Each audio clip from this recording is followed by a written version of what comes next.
আসসালামু আলাইকুম, শুভ সকাল। টিকটকে অনেক ভাই বোনেরা আমার ইনবক্সে কমেন্ট করতেছেন, সুজন ভাই আমার টিকটক আইডির অ্যাকাউন্ট সেটিং চালু করে দেন। হ্যাঁ, টিকটক আইডির অ্যাকাউন্ট সেটিং চালু করে দেব।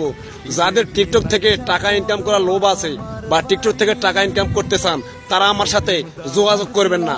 হ্যাঁ, যোগাযোগ করবেন কারা? যাদের একটা ভিডিও ফরিওতে যায়নি, আপনারা ভিডিও পোস্ট করতেছেন, আপনার ভিডিওতে লাইক নাই, ভিউ নাই, তারাই শুধু আমার সাথে যোগাযোগ করবেন। আমার সাথে যোগাযোগ করলে টিকটক আইডিতে 60 থেকে